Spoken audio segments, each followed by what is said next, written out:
Hello students, welcome to my YouTube channel fun and learn classes. आज हम बात करेंगे चैप्टर 3 के बारे में, pair of linear equation in two variables. तो इस चैप्टर के अंदर हम किन चीजों के बारे में पढ़ेंगे वो यहाँ से हमें मालूम चल जाएगा। कुछ इक्वेशंस के बारे में पढ़ेंगे, वो इक्वेशंस कैसी होंगी, वो लीनियर इक्वेशन होंगी, कितनी होंगी, पेयर में होंगी, यानी दो इक्वेशन जो आपको क्वेश्चंस मिलेंगे इस चैप्टर में, उसमें लीनियर इक्वेशंस होंगी जो दो होंगी, और उसके अंदर वेरिएबल्स होंगे। कितने वेरिएबल्स होंगे? दो वेरिएबल्स होंगे। तो यहाँ पर pair of linear equation into variables के बारे में पढ़ते हैं। अब ये लीनियर इक्वेशंस को किस तरह से लिखा जाता है, तो उसका जर्नल फॉर्म के बारे में बात करता हूं। Journal form of pair of linear equation को किस तरह से लिखा जाता है, उसका जो फॉर्मेट होता है, उसका फॉर्मेट होता है ax plus by plus C equal to 0, जिसमें a, b और c जो है वो रियल नंबर्स होते हैं। a, b and c are the real numbers जी। ठीक, यहां पर x और y जो होते हैं वो x और y आपके वेरिएबल्स होते हैं। यहाँ पर x और y दिया है, इसकी जगह कोई दूसरे वेरिएबल्स भी दिए जा सकते हैं, p और q भी दिया जा सकता है, s और t भी दिया जा सकता है, उसमें कोई बात नहीं है। और बाकी a b c और जो दिया रहेगा वो आपके नंबर्स होंगे। अब जैसा कि इन्होंने यहाँ पर बताया कि पेयर ऑफ लीनियर इक्वेशन है, यानी दो इक्वेशन होंगी, तो उनका फॉर्मेट इस तरीके के हिसाब से कैसे लिखा जाएगा, और आपको अगर क्वेश्चंस अलग तरीके से दिया तो उसको इस फॉर्मेट में किस तरह से अरेंज करेंगे, तो मैं आपको यहाँ पर बताता हूं। दो इक्वेशंस हैं, तो उसमें पहले वाले a1x plus b1y plus c1 is equal to 0, a2x plus b2y plus c2 is equal to 0। जी हाँ, ये इस फॉर्मेट में ये पूरा चीजें दी हुई है। और यहां पर दो इक्वेशन जो दी रहेंगी, पहले वाले के अंदर जो x के साथ जो उसका साथ जो होगा उसको a1 कहेंगे, यहाँ पर a2 कहेंगे, b1 b2 c1 c2। a1 b1 और c1 जो है रियल नंबर है, a2 b2 c2 ये भी जो है रियल नंबर। यहाँ पर एक इक्वेशन आपके लिए मैं लिख देता हूं, 2x plus 3y plus 2 is equal to 0, 3x plus 5y plus 3 is equal to 0। ये आपकी एक पेयर ऑफ लीनियर इक्वेशन हो गई, और इनके अंदर वेरिएबल्स कितने हैं? 2 और 3 है। अब वेरिएबल्स और कांस्टेंट वैल्यू जो है वो यहाँ पर बहुत आसानी समझ लीजिए। 2 जो है एक नंबर है, उसकी वैल्यू हमेशा 2 ही रहेगी, कभी कम नहीं होगी, ठीक है। और x जो है वो आप क्वेश्चन में निकालते हुए आज तक चले हुए आ रहे हो, कभी x की वैल्यू 1 होती, कभी x की वैल्यू 2 होती, कभी x की वैल्यू 3 होती। इस तरह से पूरा लॉजिक जो है वो चलता हुआ चला आता है। तो यहाँ पर चीजें जो है वो बदलती रहती हैं। इसमें एक फॉर्मेट और ये कहते हैं कि लीनियर इक्वेशन होने के लिए a and b is not equal to 0, ये 0 के बराबर जो है वो नहीं होना चाहिए। दोनों इक्वेशन के हिसाब से लिखता हूं, तो मैं इसको स्क्वायर कर a1 square plus b1 square is not equal to 0। अगर इन दोनों को a1 और b1 के स्क्वायर को ऐड करें तो वो भी 0 के बराबर नहीं होना चाहिए। उसी तरह a2 square plus b2 square is not equal to 0। तो लाइंस को ग्राफिकल रिप्रेजेंटेशन किस तरह से करा जाएगा? ग्राफ के जरिए।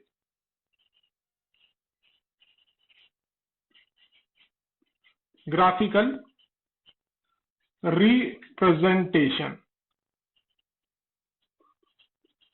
तो किसी लाइन के बारे में बात करूं, रिप्रेजेंटेशन ऑफ ए लाइन के बारे में बात करूं, तो इक्वेशन जो है जो 2 वेरिएबल्स की होगी उनको ग्राफिकली रिप्रेजेंट करा जाएगा। तो ये एक स्ट्रेट लाइन जो है वो डिफाइन करेंगे। कैसा डिफाइन करेंगे?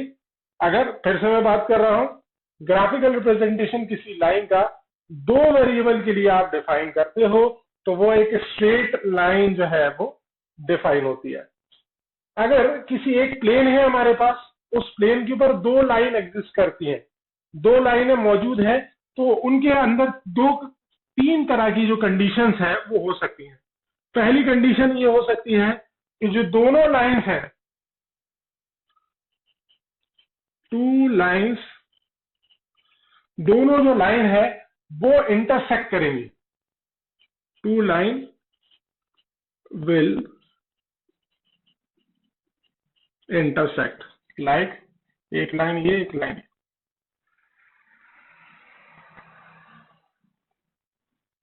ये हो गई, दो लाइन जो है वो इंटरसेक्ट करेंगी। दूसरी कंडीशन कि दोनों इंटरसेक्ट नहीं करेंगे, इंटरसेक्ट दो लाइन कब नहीं करती, जब वो एक दूसरे के पैरेलल हो, two lines will be parallel. ठीक, तीसरी कंडीशन जो दो लाइंस के बीच में एग्जिस्ट करेगी वो कोइंसिडेंट होंगी। वो क्या होंगी? लाइंस कोइंसिडेंट होंगी। Two lines will be coincident. ये तीन तरह की कंडीशंस होंगी। आप जब लाइन के बारे में बात करेंगे, देखिए मैं पैरेलल लाइंस भी बता देता हूं, दो लाइंस जो है वो मैंने आपको यहां पर बता दिया, पैरेलल हो गई, कोइंसिडेंट। ठीक, एक्सरसाइज 3.1 में जो पहला क्वेश्चन है उस पहले क्वेश्चन के ऊपर मैं फोकस करेंगे। बहुत आसान सा क्वेश्चन है। वो ये कह रहे हैं कि आफ्ताब टेल हिज डॉटर, तो आफ्ताब जो है वो अपनी बेटी से कह रहा है, 7 years ago I was 7 times as old as you were then. Also 3 years from now I shall be 3 times as old as you will be. Exercise 3.1.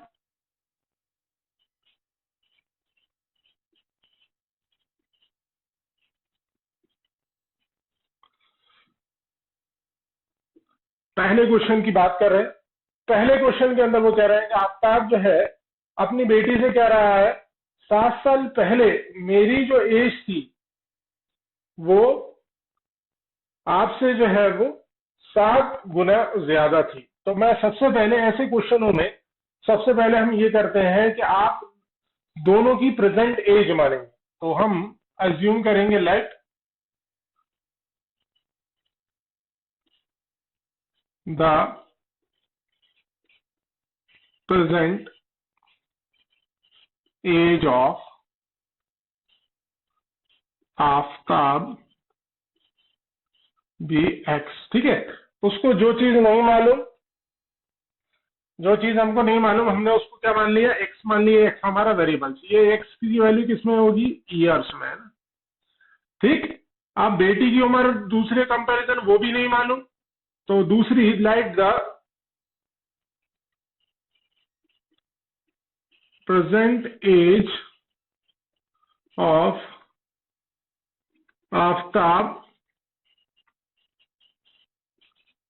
Daughter be Y.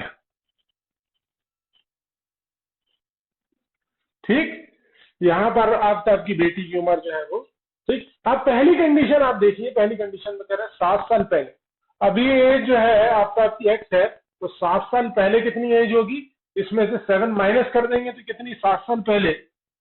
यहां पर पहली कंडीशन लिखेंगे 7 years अगो। तो आफ्ताब की as क्या होगी? x minus 7। ठीक, बेटी की एज भी क्या होगी? x y minus 7।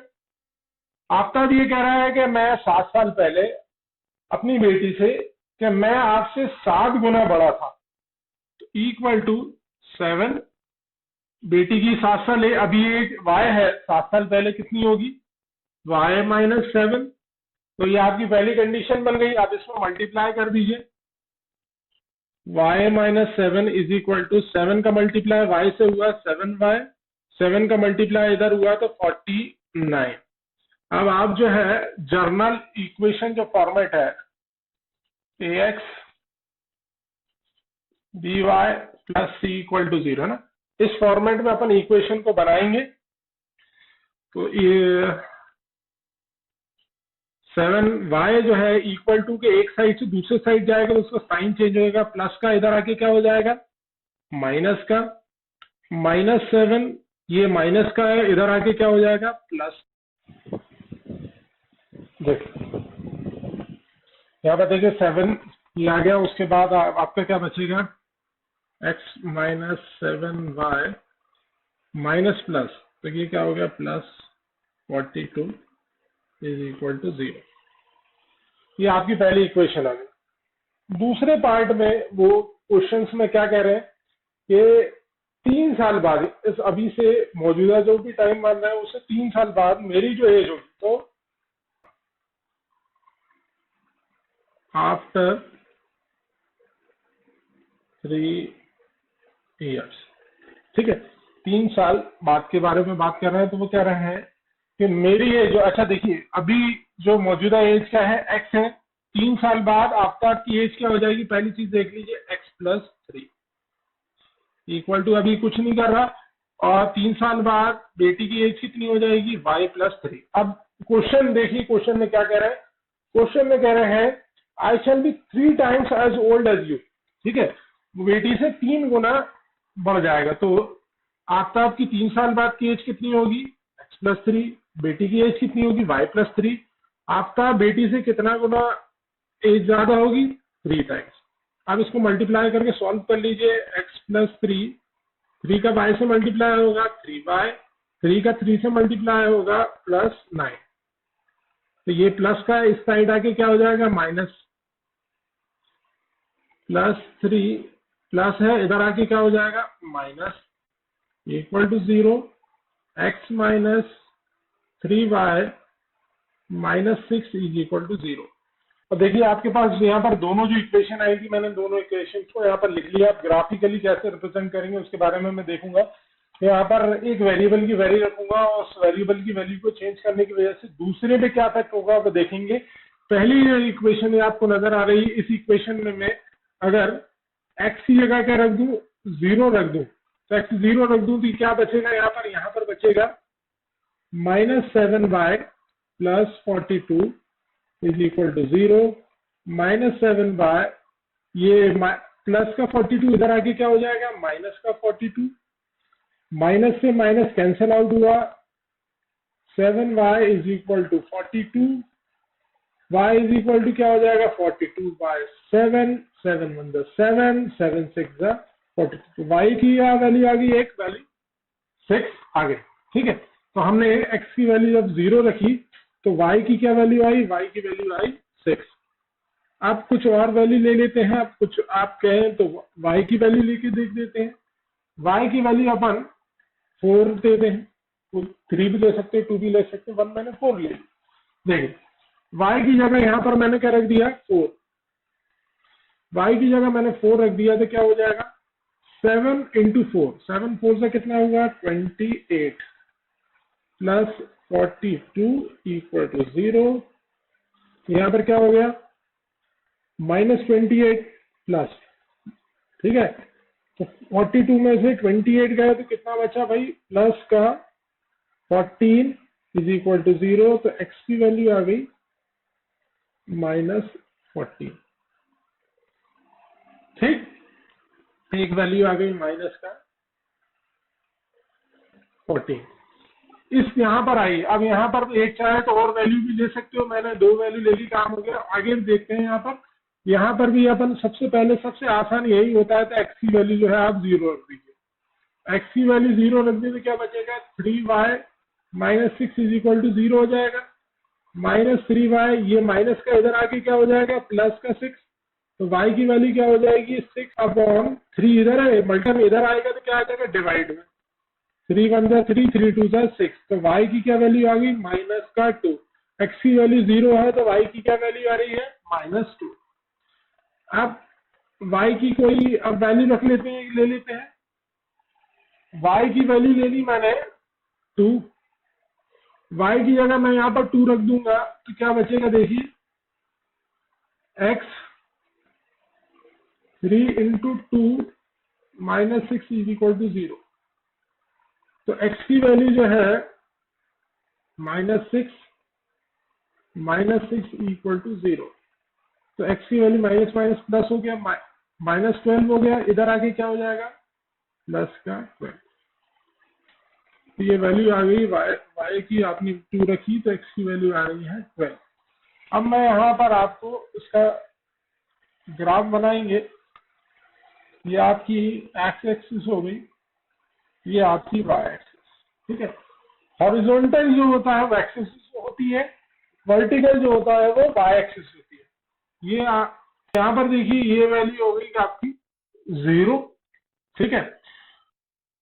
इससे आप जो है राइट साइड में चलोगे तो वैल्यू जो होगी प्लस होगी, और लेफ्ट साइड में जाओगे तो वैल्यू माइनस होगी। तो मैं इधर लिख देता हूँ प्लस 1 2 3 4, कहाँ तक अपन को एक्स की वैल्यू कहाँ तक लेना, 12 तक लेना, 5 6 7 8 9 10 11 12, 1 2 3 4 5 6 7 8 9 10 11 12, ठीक है। और एक्स की वैल्यू माइनस में कहाँ तक जाएगी, 14 तक जाएगी। तो मेरा जो है 1 2 3 4 5 6 7 8 9 10 11 12 13 14। तो -1 -2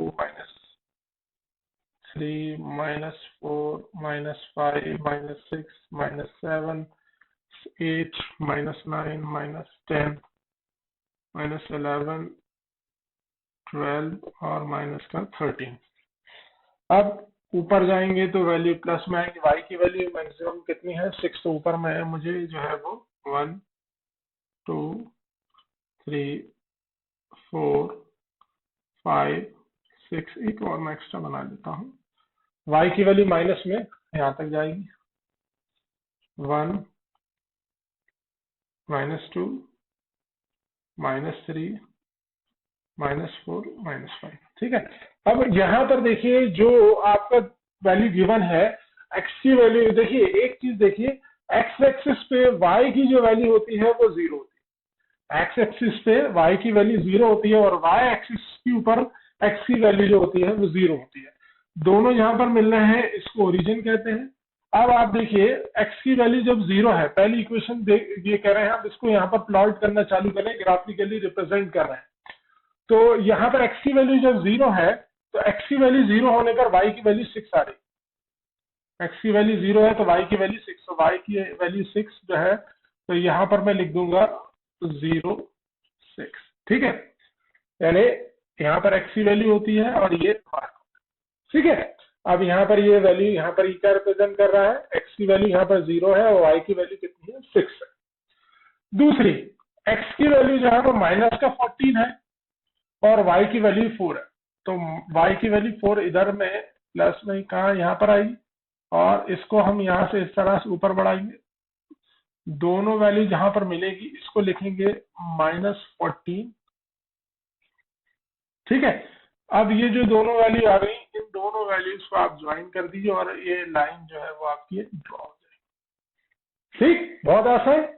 दूसरा वाला x की वैल्यू जब 0 है इस इक्वेशन के लिए तो y की वैल्यू 2 है, y की वैल्यू सॉरी -2 है। तो y एक्सिस पे x की वैल्यू 0 होती है, तो यहाँ पर इसको रिप्रेजेंट करेंगे 0 और 2। इसका पॉइंट का मतलब ये हुआ कि x की वैल्यू यहाँ पर 0 है और y की वैल्यू -2 है। दूसरी देखिए x की वैल्यू जब 12 है तो y की वैल्यू 2 है, तो हमने जो है दोनों को इधर बढ़ाएंगे, कहाँ पर जाके दोनों ज्वाइन करें इस तरह से डॉटेड करके यहाँ पर आके, तो यहाँ पर क्या हुआ x की वैल्यू जो है वो 12 है और y की वैल्यू जो है वो 2 है। तो यहाँ पर भी एक डॉट हमने बना दिया। डॉट बनाने के बाद इन दोनों पॉइंट्स को इस तरह से बढ़ा देंगे, तो ये आपका ग्राफ जो है वो बन गया। इस तरीके से आप इस लाइन को रिप्रेजेंट कर सकते हैं। एक्स और वाई की अलग अलग वैल्यूज में 2 वैल्यूज मैंने ली और भी वैल्यूज लिख के आप इसको सॉर्ट आउट कर सकते हैं। Thank you so much.